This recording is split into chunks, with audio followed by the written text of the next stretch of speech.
it's like going to a U2 concert. You know, you go to a U2 concert as a music aficionado, but there are many people who go there just because it's U2 or the Rolling Stones. It's the experience of and the event as much as the content thereof, the music, or in the World Cup's case, the football.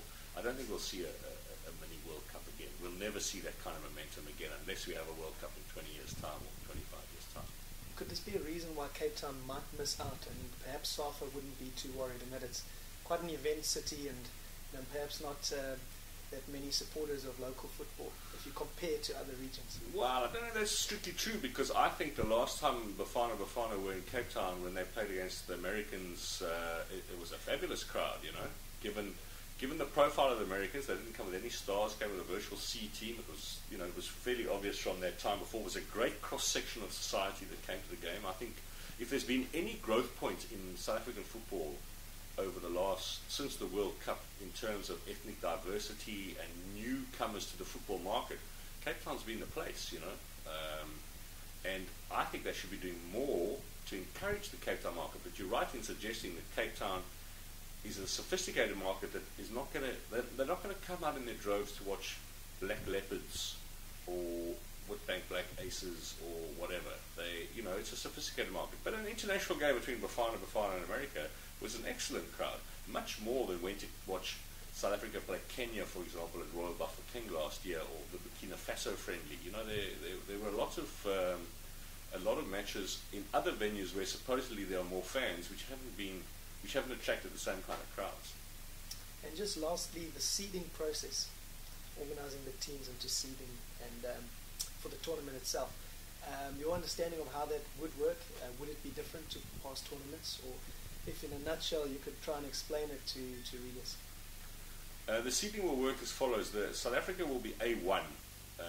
So wherever Group A is, and presumably Group A will be at Soccer City and the bigger stadiums, if indeed they are amongst the hosts. So the home nation is always A1, number one in Group A, and they play in the opening game because you want your host nation to play in the opening game, and it is a little bit weighted in their favour in terms of the venue. For the rest, it's an open draw in the sense that you will then have three other seeds.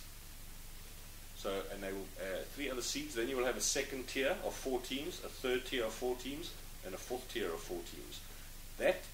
Those 3 tiers are determined not by the FIFA ranking, but by past performances in the last 5 Nations Cups. So, for example, a high-flying country like Botswana, who've done well in the rankings and are in the top 60, and might be in tier 2 if you took it on the rankings, or tier 3, will not be anywhere but tier 4 should they qualify, because they've only ever been to one Nations Cup. And then obviously from tier 1, from tier 2, 1, from tier 3, 1, and from tier 4, 1 into a single group. So that's nicely balanced. There's a seeded team, a hot favourite, there's a medium strength country, there's a kind of a little outsider there, and then there's always one of the minnows. Nations Cup's always been like has always had nicely weighted groups, because the rankings sometimes I think are a little bit, and they use them in the FIFA competitions, are a little bit out of kilter, because you can have a strong nation like Cameroon, for example, which suddenly doesn't play friendlies for 9 months, and they lose a lot of points, and they're in the wrong pot. They should be higher than they are when it comes to the ranking tournaments.